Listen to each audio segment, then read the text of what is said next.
DJ Nicholas on the show.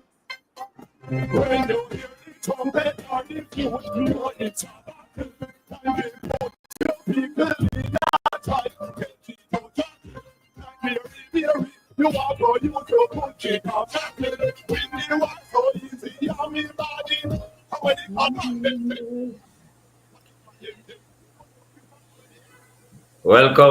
Welcome. This is the Mailbox, aired every Wednesday at 5:30 p.m. And actually, it's April the 2nd, 2025. Can you imagine? Just start the year and we're already in the month of April. It's a cool afternoon in Kingston City. And this afternoon, we're going to be looking at financial management. Yeah. So how do we manage money? How do we create wealth? How do we make sure that we're doing the right thing? My name is Kevin Bailey, my co-host Courtney Morris in the place. And the Mailbox is brought to you today by Solid PVC Pipes, manufactured in Jamaica by Fosrich Company Limited. When you say Fosrich, you say electrical, SWA cables, conduits, transformers, and breakers. When you say Fosrich, you say lighting, chandeliers, and more. When you say Fosrich, you say LEDs and solar water heaters. Fosrich is electrical, lighting, solar, and LEDs. Visit us today, Kingston, Mandeville, and Montego Bay. Fosrich. I am a man, yes. Strong man, integrity man. I am a man. That's right. Thank you, Fosrich. Thank you for your support. So the only financial management most of us learned growing up was how to spend $1 at the local shop. But money management is important because if you don't intentionally manage your money, it will manage you. The key to good financial management is having the right habits in place, like creating a budget, tracking your expenses, paying off debt, saving for the future, and being generous. Good financial management is just as important as brushing your teeth and flossing daily if your dentist asks. Like good oral hygiene, how you manage your money affects your quality of life. And trust me, it can keep things from being super painful later on. This is the program designed for men with guests who are men, hosted by men, and it's aired every Wednesday unless it's a holiday at 5:30 p.m. right here on Love 101, your family station. It is the Mailbox. My name is Kevin Bailey. My co-host is right here. Good afternoon, world. Good afternoon, Jamaica. Good afternoon, all. To all our listeners, thank you for making it Love 101 and making Love 101 your station of choice. We're talking about the topic financial management. Wow, big things. Financial management is the business function concerned with planning, sourcing, deploying, and controlling financial resources to ensure that profitability and financial security occurs. It's encompassing managing cash flow, investments, and liabilities, ultimately aiming to maximize value for the organization. And see, if you never understand all of them big words, that will soon break it down for you. All right, I'm Courtney Morrison, and Kevin is here with us. Yes? That's right, Courtney. So important, a topic. So we have the man fitted to do this task, our brother Floyd Wilson. Of course, not a stranger to Love FM and to radio. Floyd Wilson has over 10 years experience working in the financial advisory industry.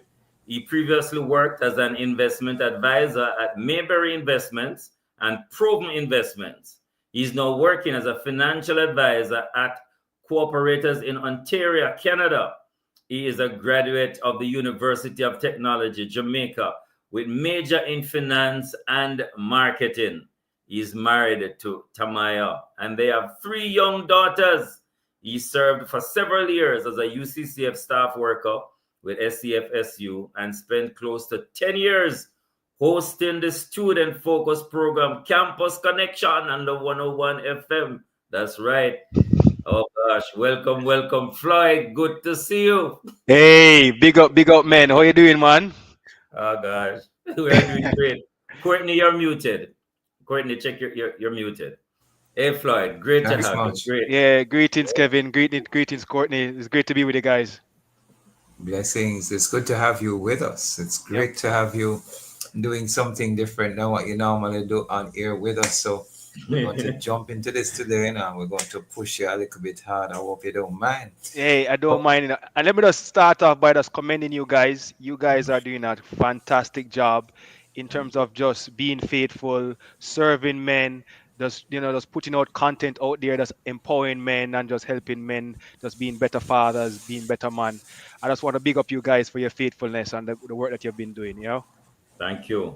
Thank Totally you very appreciate much. And we that. thank you for the work that you have done and continue to Yes. do, especially with youngsters and those on campus. Yeah, Students Connection. Definitely. Man, remember though, we want to hear from you. We're live on Facebook and YouTube at Love 101 FM Jamaica. Remember, you can leave your comments via our WhatsApp line at 876-997-3125. Or you can call our studio lines at 876-968-8327 or 876-968-8328. Also, we are on TikTok. It's not TikTok, them say I have a couple of days for to be sold. Anyway, at Love 101 FM Jamaica. Guess we'll wait what they say to that one. Yeah. That's right. And ladies, what Una said, we can't do without you. Ladies, right? So this is how you participate. We want you to answer the question. What does it take to be a good financial manager? From your own perspective, your own life, this is your way of seeing things. Ladies, can you share with us what does it take to be a good financial manager? You can participate in the program by leaving us a message via WhatsApp, Facebook, YouTube. And ladies, remember, no calls or voice notes are allowed. Allow the man them to call in or leave the voice notes. So, Floyd, Courtney, we have to do a shout out to them. So Courtney, you have to remind Floyd how the shout out go. And I have to be careful. It can be 1, 2, 3, 4 tis. But anyway, we're going to cut short. Oh man. 1, 2, 3, and shout out man there. So after 3, we want you to join in with us. Man there. That's what we say. So after 3, 1, 2, 3. Man there. Yeah, man. Yeah. What heap of man. And just want to continue to extend my congratulations to the great institution of Kingston College for winning the boys championship and to Idle for winning the girls championship. Awesome. Yep. I want to congratulate the guys from North Street. The guys at Redlands Road kind of making you guys keeping it for a little bit. We'll soon take it back. No problem. Let me say congratulations indeed. Yes. And Casey, Heidel, and the numerous schools who came out and did their very best, the athletes. Amazing. And nowhere, I think, on planet Earth, you have this kind of competition with this age group, maybe one in the world. And so we're so proud of our athletes, the coaches, the administrative staff, and those who support them. Big up. And I must say, oh God, the stadium has such a different feel and look. That green, black, and gold track, oh my God, is beautiful. I love it. I love it. And indeed, Kevin, I love the fact that we're seeing the rural area schools and quite in Lacovia, immaculate, great things happening. It's being spread. It speaks to the coaching abilities that we have. And Kingston College and all the other schools are pulling talents from different Caribbean, African nations here. And it is because they have seen what can happen. Think about Julian Alred. Her first commendation was to Jamaica because that's a 100-meter world champion. She ran at boys and girls champs. She was attending St. Catherine High and she gave commendations to Jamaica. I'm hoping that Jamaicans are seeing it that way. Otherwise, we hope the USA don't start banning our guys from coming to their colleges. It is that they see the opportunity of getting a way into scholarships by pursuing, athletic achievements in our. Can you imagine Jamaica get so big? Awesome stuff. Well, no, it's true. We could spend a whole time on that one. We're gonna go into our draft where we preliminarily open the way to our main segment, and we want to ask Floyd just this question before we continue: should churches spend time teaching members about financial management? Yeah or nay? And then a little bit about why or why not. Well, definitely. The truth is, like so many other things, persons learn about money from, their parents, in their home, from their friends. And like anything else, sometimes what they learn is not necessarily the best. We have, great mothers, great fathers, but sometimes, what you have is that, like anything else, you have a deficiency in financial literacy. And the church is a place where, yes, there's spiritual empowerment that takes place, but there's so many other empowerment that takes place through the church. The church has played a big part in terms of education, in terms of our school, in terms of just overall development of our communities and outreach to our communities. And so one of the areas that I think that the church can definitely play a part is correct and good financial literacy and good financial teachings, because you know not handling finances well can lead to so many stressors in marriage, stressors in in somebody's personal life. And so even as you seek to develop persons spiritually, I think that the Bible, and guess what? The Bible speaks so much about money. Mm. The Bible is replete with so many verses about money. So take a hint.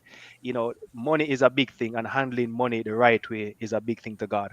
And so I don't think it's something that the church should shirk away from. I think it's something that the church should embrace. I remember reading this book years ago, and it was bashing, the prosperity doctrine, which is a doctrine that I don't believe in. And so they were saying the Bible doesn't talk about prosperity doctrine, and it doesn't speak about poverty doctrine either. It speaks about good stewardship doctrine. Yeah. And so what as church we should be teaching is good stewardship. How you can be a good steward over what God has given you. And I believe that if we are good stewards over what God has given us, we will prosper and we will be in a good state. And that's what God wants for us, to prosper, even in every aspect and every area of our life, especially finances. Mm. Wow, that is so comprehensive. We still have some sayings. You would have heard it. Money is the root of all evil, and falsely quoting which is not in the scripture, because the love of money is the Exactly. root of all evil. And somehow persons just run with it, but at the same time, we have a place to give offering and tithes. Where is the money gonna come from? How is the kingdom of God going to function when we have outreach ministries taking care of the poor and the widows? And how do we live as parents, leaving inheritance for generations to come?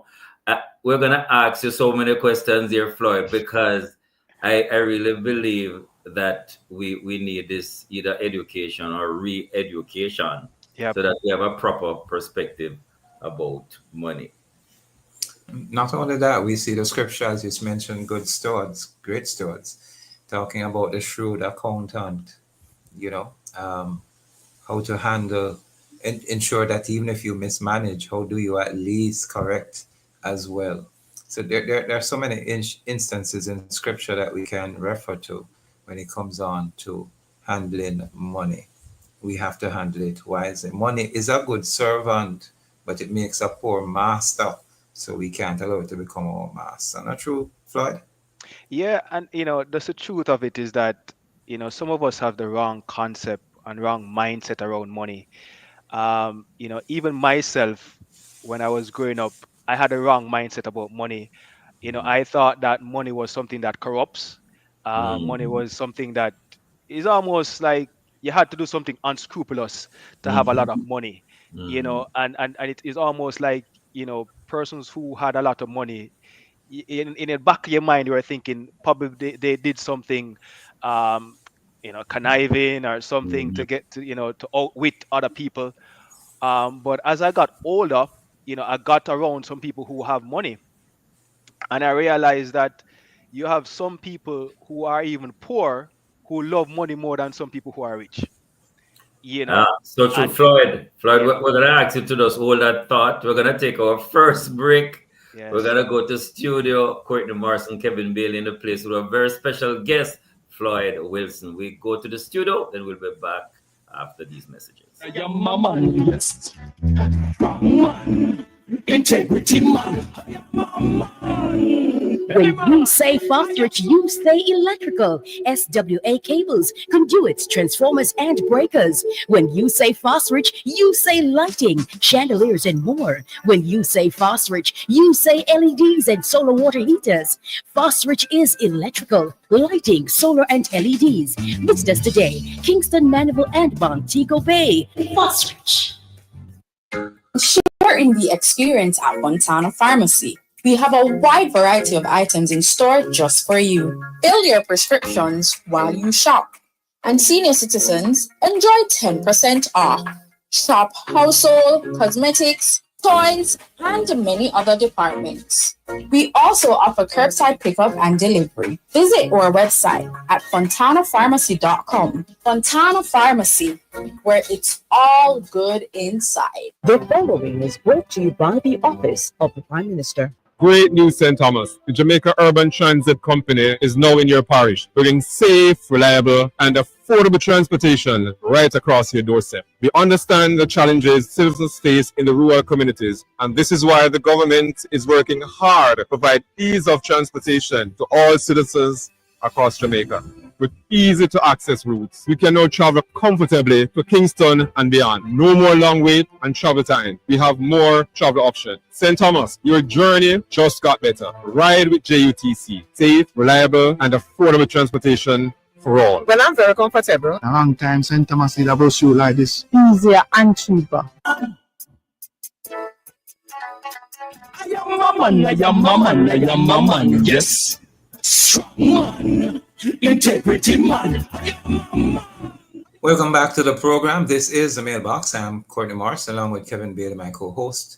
We have with us today Mr. Floyd Wilson. And yes, you're on the right program. This is the Mailbox. It's not Campus Connection. He's here to talk about financial management. And we just want to remind everyone, we're live on Facebook, we're live on YouTube, and also on TikTok. And so we want you to know you can send us text messages, 876-997-3125. Remember, ladies, no voice messages, no voice notes. Allow them, gentlemen. You may also call us at 876-968-8327 or 8. Those are our studio lines. So let's talk a bit, Mr. Wilson, about what's happening here. Financial management. Give us a definition. What is financial management? Help us to understand what that is.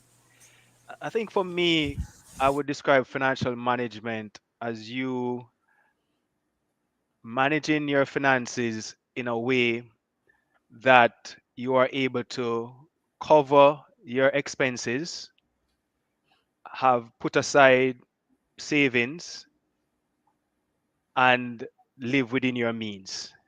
And so proper financial management, you know, kind of, I'm kind of giving it a roundabout way, you know, it's proper stewardship of your money.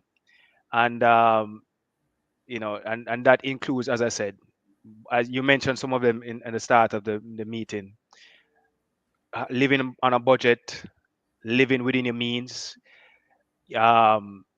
understanding debt, not taking on unnecessary debt, and saving and investing for the future, and then giving generously. If you can do all of those things, you are doing proper financial management. And you know, I remember years ago, my grandfather shared something with me. My grandfather, a very wise man, he said to me, you know, a person 8 is better than 10. And he was saying that a person who earns 8 can be better off than a man who is working 10 if the person who is working 8 is putting down something aside for the future, and the one who is working 10 is spending off everything that he has. And the Bible talks about it. It says a fool spends everything that they earn. So, and there is a book that I recommend, people read and just listen to audiobook. It's called The Richest Man in Babylon. And Yeah. there's a principle in that book. It says, a part of what you earn is yours to keep.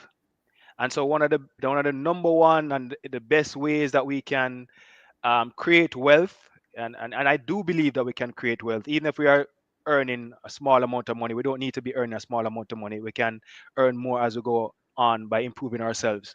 But your number one income or wealth generating tool is your salary, is the money that you earn. And a part of whatever you earn is yours to keep. The government is going to take theirs. You need to put aside something that's going to be yours to keep, that's going to work for you in the future. Wow, no, that's so profound. A part of what you earn, you should keep a part of that. No, persons in Jamaica, my understanding, Floyd, is that a small percentage of persons are prepared for retirement. A small percentage of working people have a pension. So we have persons who are retired and are struggling.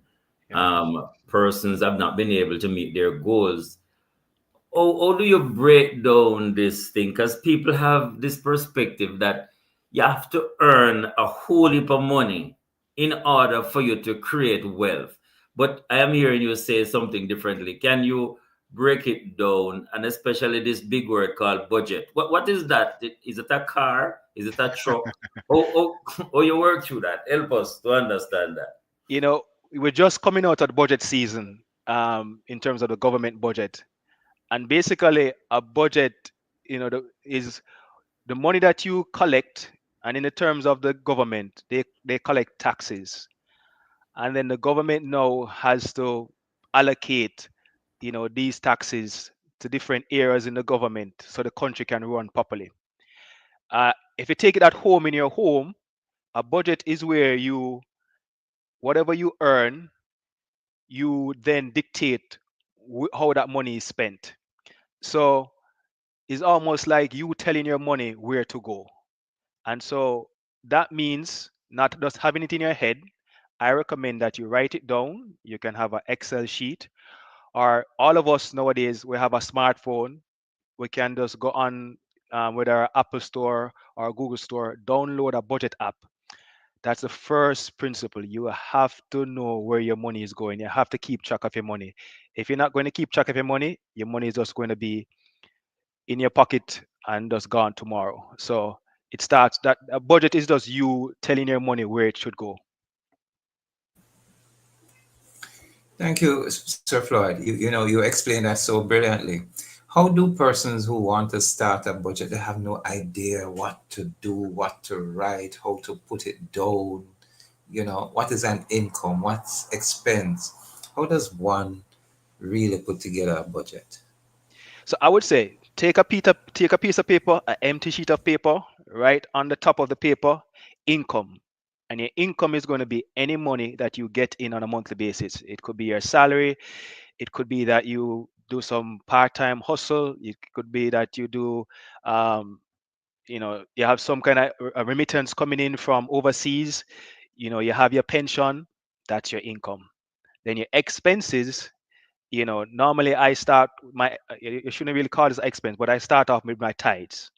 So I'm giving back to the Lord a portion of what I earn. I'm putting in savings. And then now, with the rest of the funds, I'm going to put what are my main expenses, whether it be rent, whether it be mortgage, whether it be food, whether it be utilities, whether it be transportation. And then I put what is my monthly expenses. And then I total my expenses and I take that away from my income. And then I have what is called a surplus, or a deficit. A surplus is where you have more income than expenses, and a deficit is where your expenses are more than your income. And I just want to be frank with you guys. There were many years that I did my budget and I had a big deficit. I still had more expenses than my income. And but you have to then do two things. You have to see where you can reduce your expenses. Where that means you used to buy lunch, um, you know, in weekdays when you go to work. It might mean that you need to carry lunch to work. It might mean that you drive to work. You might need to carpool. It might mean that you might need to cut back on where you live. You might need to lower your rent. So that's the first base.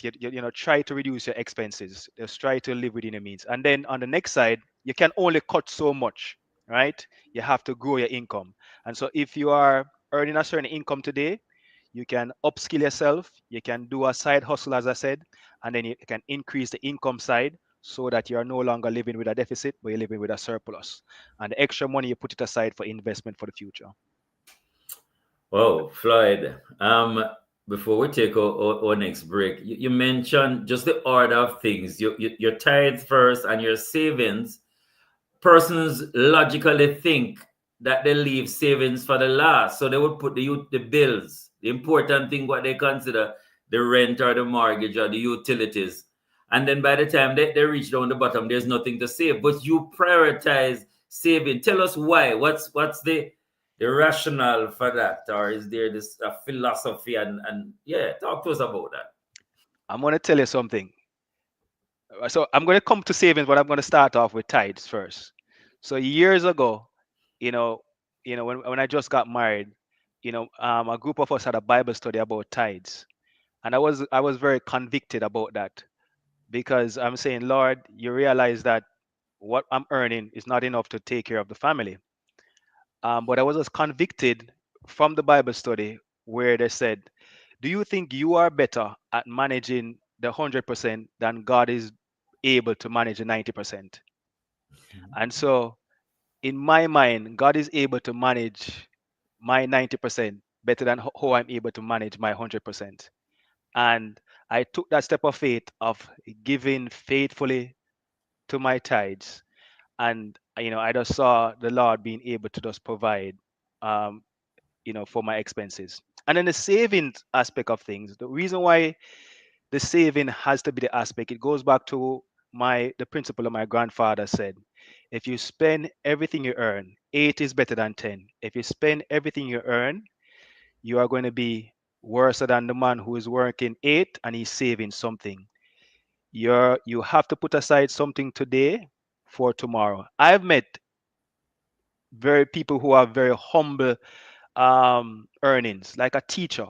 I've worked with different clients as an investment advisor, and sometimes I talk to different persons from different backgrounds. They are businessmen, some of them are higglers, some of them are teachers, some of them are police officers, all these different people. But they're at the head of the game because they are investing. They're earning a small salary, just like the other colleagues, but they are intentionally putting money aside, and that money is working for them even while they're asleep.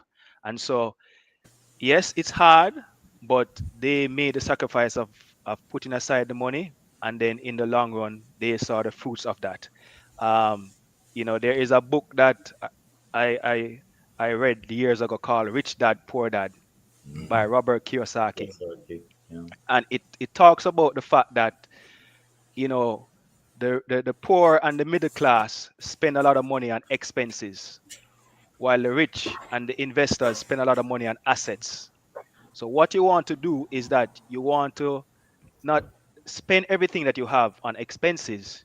You want to accumulate assets that's going to grow over time, that's going to appreciate over time, and assets that's going to generate a cash flow and income for you over I time. want you to stick a pin right there at cash flow, Sir Floyd. It's now 6 p.m. in the evening here on Love 101 FM. The program is The Mailbox. We'll soon come back. Hamitana and human trafficking is everybody's business. Call 1-888-PROTECT to report suspected cases of child trafficking. The time by the Ministry of National Security is 6 p.m. Join the conversation that matters. This Thursday, April 3, be sure to catch the thought-provoking discussion on To Have and To Hold as Dr. Colleen Beckles and Reverend Dylan Toussaint discuss dealing with a possessive spouse. Don't miss out on the truly marvelous program To Have and To Hold this Thursday, April 3 at 5:30 p.m. on the family station Love 101. I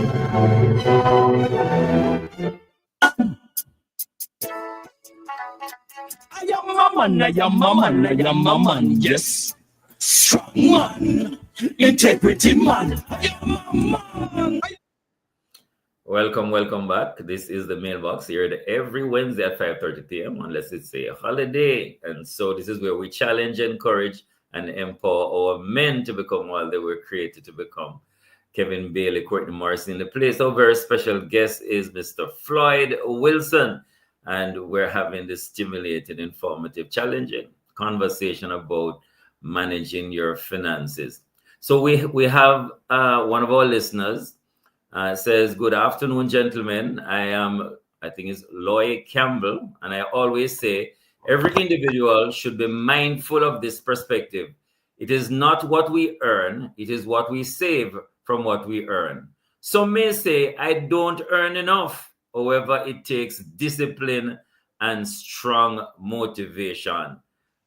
Floyd, your anything you want to say based on our listener perspective? Yeah, I think there is this author that I listen to.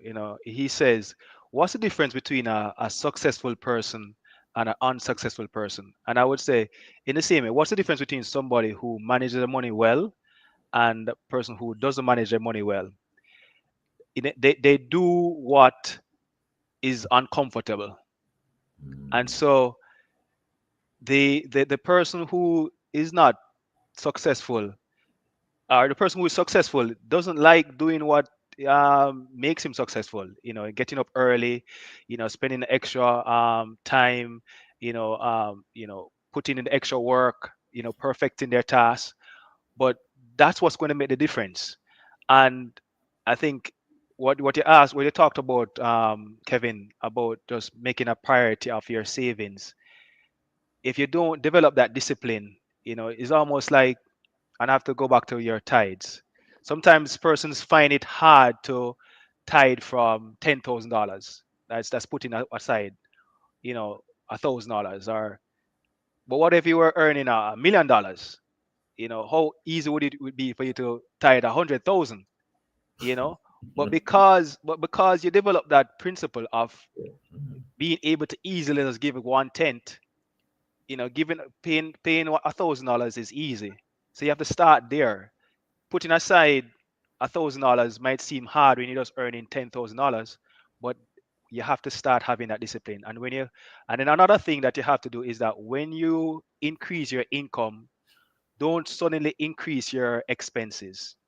And so what happens oftentimes is that we upskill ourselves, we get a new job, we start earning more money, and so we used to live off just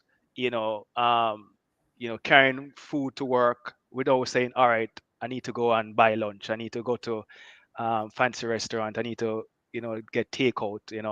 Instead of going home and cooking a dinner, I can, because I have more money now. I used to have a smaller car. I can take out a loan now and buy a new car. And so you're increasing your expenses instead of you trying to live within your means. And there's this guy called Dave Ramsey. He said for years, he has this book called the Total Money Makeover. It's a great book. It talks about the 5 baby steps that somebody should take in terms of financial success. Great book to read. Everybody should, and it's also available on YouTube. You can listen to it.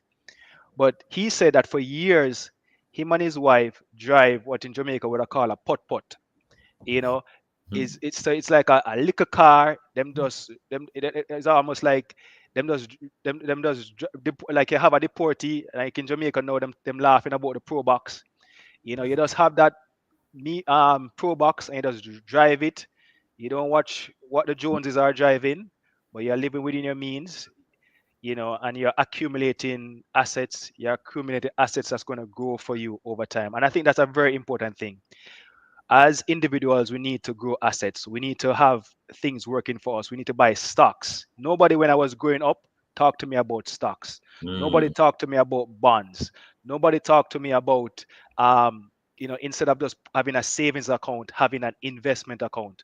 You know, nobody talked to me about having real estate, buying land appreciating, buying a house, and instead of trying to buy a big house to impress your neighbor, buying a house and having it as a rental income so that you have cash flow that's going to provide money for you in the long term. So all of that to say that yes, it might be hard, but the successful persons do the hard thing. You know, those persons who do well with money do the hard thing. They make the sacrifice and they reap it in the future. Thank you very much, Sir Floyd. Are men good financial managers, or if they're not, how can we? I don't like the comparison thing. I just don't want to ask about different sex, but as leaders of the house and as providers, are men good financial managers? Are we living up to expectation? Are we doing what we should? The truth is,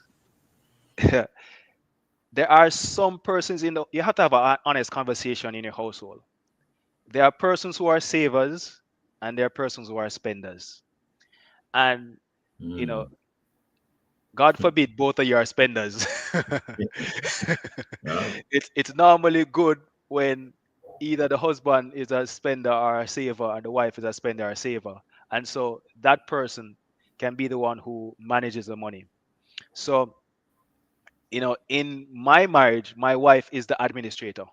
She would put, so even though I'm the money guy, she would put together the spreadsheets. She would put together all of the funds that we spend and keep track of everything. She's great at that. She's an administrator. So it's not just good enough to have the ideas. You have to be able to implement it. So yes, you can be the man, you can be the leader, you can be the provider, but you have to do all of the principles that I stated. Somebody still have to sit down and put the budget together. And so maybe as the man, probably that's not your skill. That's fine. You don't have to have that skill, but don't be all in your feelings where you know that your wife is better at that. You don't make her take that over, right? So I would say they are both great money managers as men and women. I would just say in a relationship, even more important than who is the money manager, both husband and wife need to be on the same page. You need to have a discussion, have a meeting to say, this is how we're going to manage our money. We're going to live on a budget. We're going to have an emergency fund. An emergency fund is just basically saving up 3 to 6 months of your expenses. Well, that's another emergency fund. The main emergency fund should be, I think, at least, this might seem, at least $100,000 just put aside. Like in Jamaica, you need that because something might happen to your car, something might happen to some appliance, something might happen to your roof. You need to have that $100,000 that you can just pull on just right away. And then after you have that emergency fund, the next step is that you try to pay off your debts as much as possible. So I believe that you can live debt free except just having your mortgage. And so if the husband and wife come together and say, we're going to live debt free, we're going to pay off our car, we're going to pay off our credit card, we're going to not take out any loan to go on any vacation, and we're going to try to live debt free, and we're going to try to put all of our money to try to pay off the mortgage as best as possible. You know, we have to, as a couple, we're going to live within our means. You know, we're going to be, we might not buy the most expensive clothes, but we're gonna dress well. But what it might means is that you don't go shopping every month, but when you go shopping, buy something that's quality, buy something that's gonna last, and buy something that is not the latest fashion trend. I believe in buying clothes that even years after you can put it on and it can still be fashionable. That's just another thing. So what I was coming back to is that it's very important that the husband and wife be on the same page, have the same values, have the same goal in mind. And once you are on the same page, and then you can plan together, you can then even if you don't know how to handle money together, you can bring somebody on board to help you to manage that money together. Oh, thank you, Floyd. Now, some of our listeners, and I think you know of the farmer or the carpenter, the plumber, and different socioeconomic backgrounds. They're hearing assets and liabilities, but the words them kind of big for them. So break down for us, what is an asset, what's a liability, and why is it important that we have more assets than liabilities? Yeah. So this is very interesting. So the book Rich Dad Poor Dad really outlines this. What's an asset and what's a liability? So a lot of people think that their house is an asset.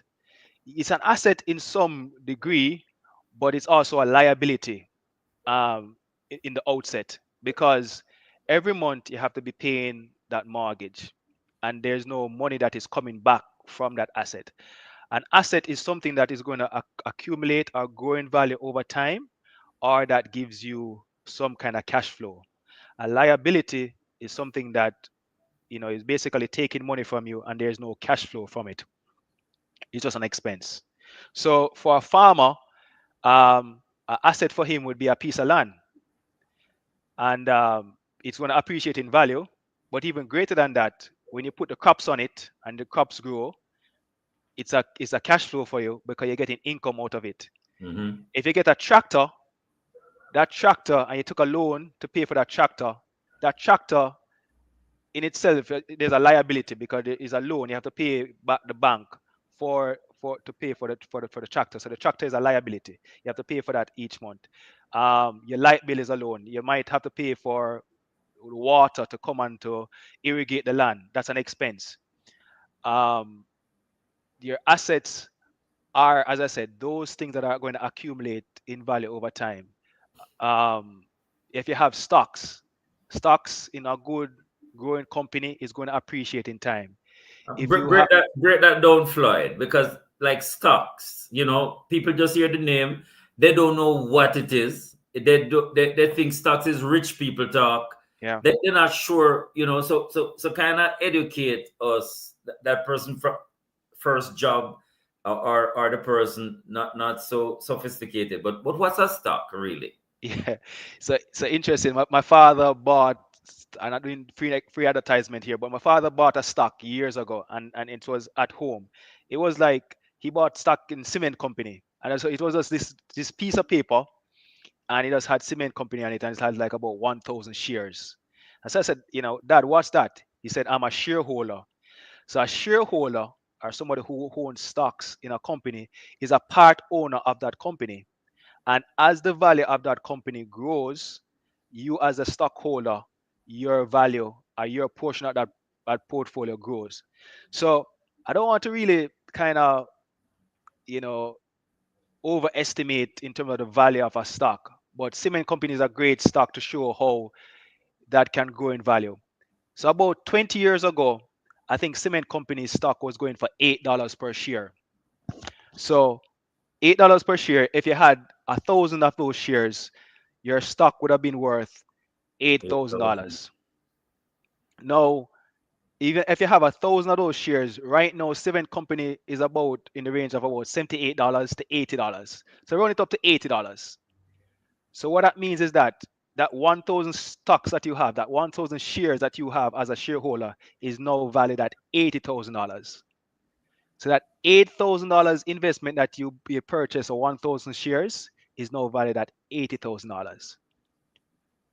So if you as a shareholder, you can buy you can. So a lot of people complain about the banks and say, boy, the banks are taking my money and them charging all my fees and all these kind of things.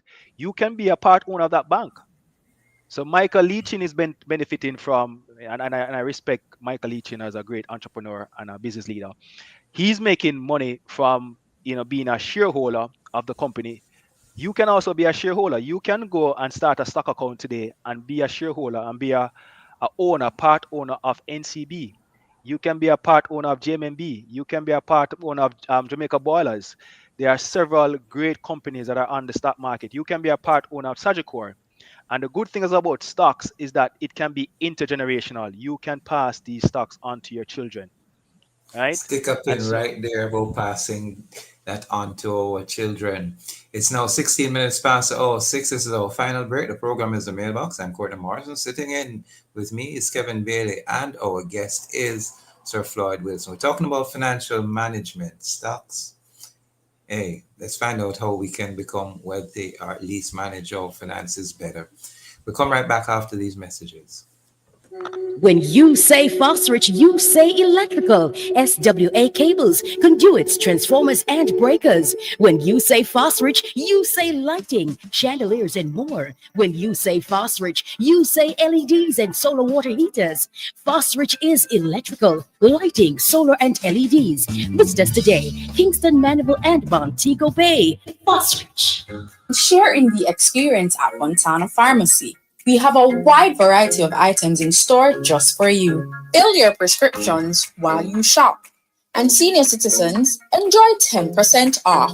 Shop household, cosmetics, toys, and many other departments. We also offer curbside pickup and delivery. Visit our website at fontanapharmacy.com. Fontana Pharmacy, where it's all good inside. The following is brought to you by the Office of the Prime Minister. Great news, St. Thomas. The Jamaica Urban Transit Company is now in your parish, bringing safe, reliable, and affordable transportation right across your doorstep. We understand the challenges citizens face in the rural communities, and this is why the government is working hard to provide ease of transportation to all citizens across Jamaica. With easy to access routes, we can now travel comfortably to Kingston and beyond. No more long wait and travel time. We have more travel options. St. Thomas, your journey just got better. Ride with JUTC. Safe, reliable, and affordable transportation for all. Well, I'm very comfortable. A long time St. Thomas need a bus route like this. Easier and cheaper. I am a man, yes. Strong man, integrity man. Welcome back to the program, The Mailbox. We're in our final segment. We're talking about financial management, and we're talking about passing on an inheritance to our children. And the scripture does declare it. A good father leave his children and his children's children a good inheritance. Our guest is Mr. Floyd Wilson. Before we continue, though, it's more a comment from Tanisha. She says, "I've used the principle, live below your means, but within your needs. Live below your means, but within your needs." Love it, Tanisha. Good stuff. Yep. Tell us a bit more, Sir Floyd, as we come in this last segment. I think I like what Tanisha said there about living within your means, and I think that's a part of the mindset too. A lot of times we are trying to portray ourselves in a certain way, but the Bible talks about the fact that it's better to be a rich man and you are wearing, maybe not fine clothes, than being a poor man and you have on fine clothes. So some of us want to have on fine clothes, but there is no money in our bank account. While some people are okay just having very simple clothes, but they impressionists. That's what we call them, impressionists. Exactly. So we need to move from that mindset of being impressionists, but we need to have the mindset of really being people who are prosperous and being good money managers. And the reason why even the kingdom of God, we need to do that is because, the Bible talks about the fact that the wealth of the wicked is stored up for the righteous. You know, I often sometimes bewildered, you know, that we have sometimes all this wealth sometimes in the hands of people who are not really using it to advance the kingdom. And if kingdom people are wealthy, we can put it back into our communities. We can put it back into helping people, helping to spread the gospel, helping to, you know, do things that are going to, you know, help families. And so, you know, we really need to have that right mindset where we are trying to be proper managers of our money because we want to break the curse of poverty. And I do believe that poverty is a curse. Like one of the things that makes me want to work very hard is because I hate poverty. Mm. And you know, the Bible talks about a little folding of the hands, a little, you know, closing of the eyes, a little slumber, and poverty will come upon you. You know, and so what that is saying is that if you want to move out of poverty, you need to work, right? And so, you know, one of the things that, you know, people are going to say to me is that, boy, Floyd, you know, I've been working very hard, but I'm still just, you know, barely meeting my needs. And I understand that.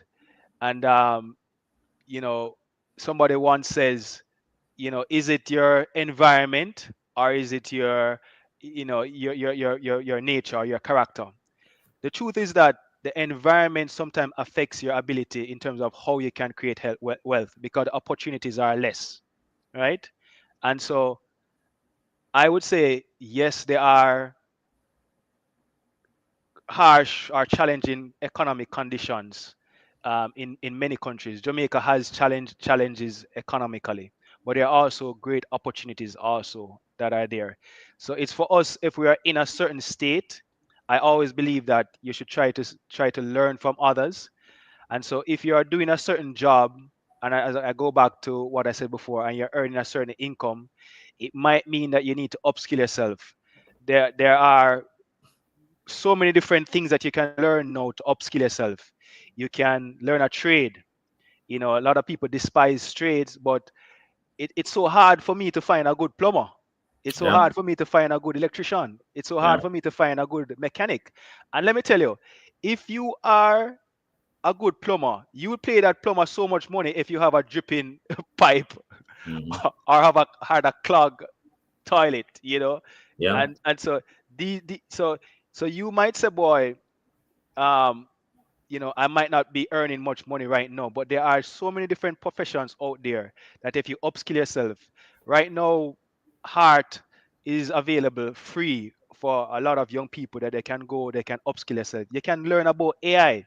You can learn about how to use artificial intelligence. You can learn how to use you can become a podcaster. You can become a YouTuber. There are just so many different avenues out there right now where you can generate, and I can talk about this like side hustles or passive incomes.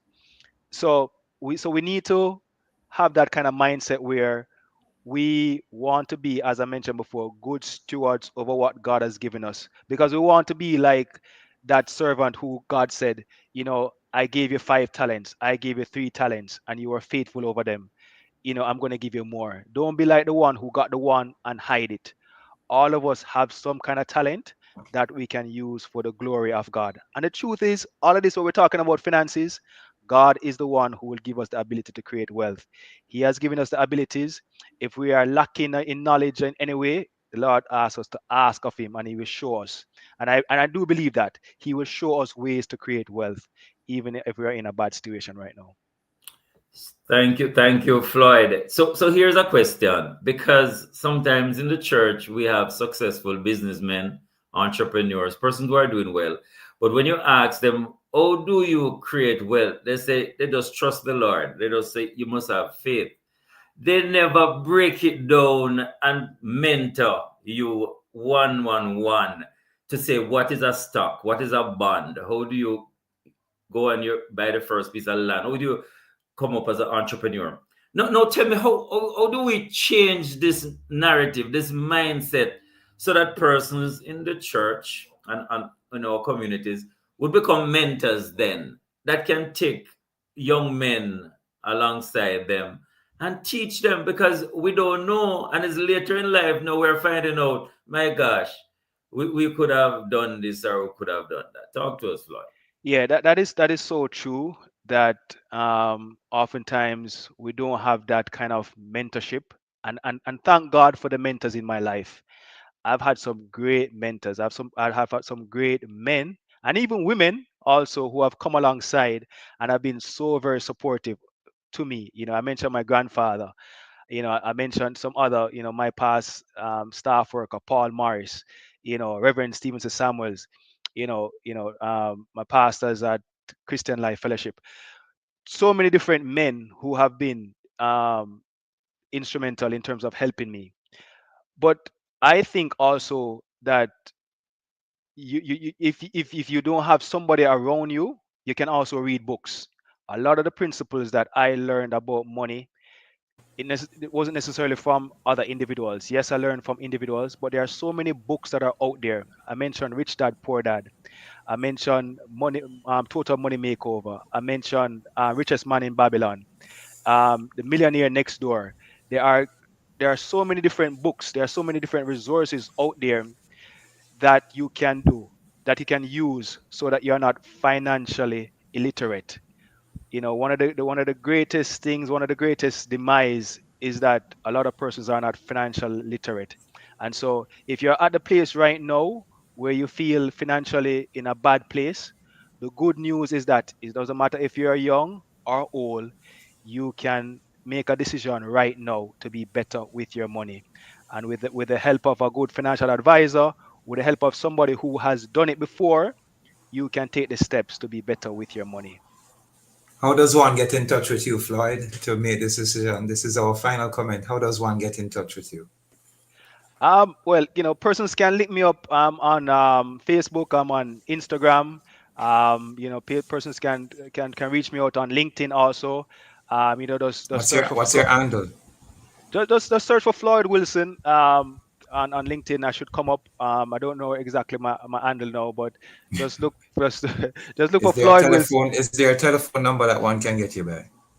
I don't want to share my number, okay. But persons can email me at wilsonfa00@gmail.com.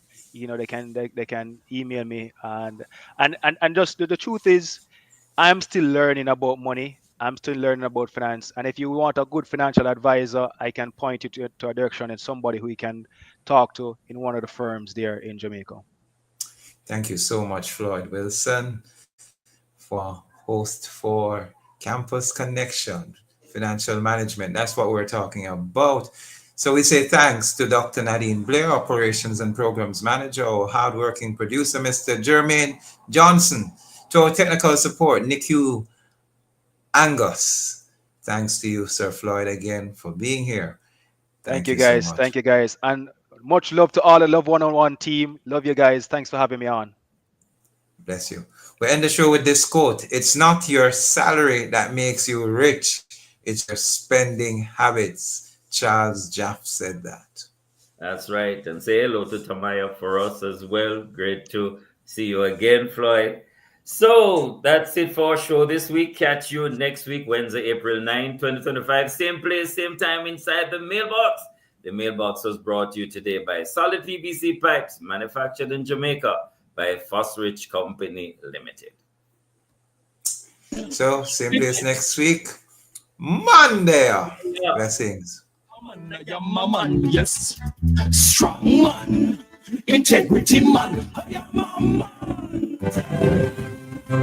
Join us as we count down to Arise 2025 this Easter Sunday, April 20 at the National Arena, 5 p.m. And Jamaica, you must be there. Listen to Love 101 for the music, the updates, giveaways, and much more. Thursdays,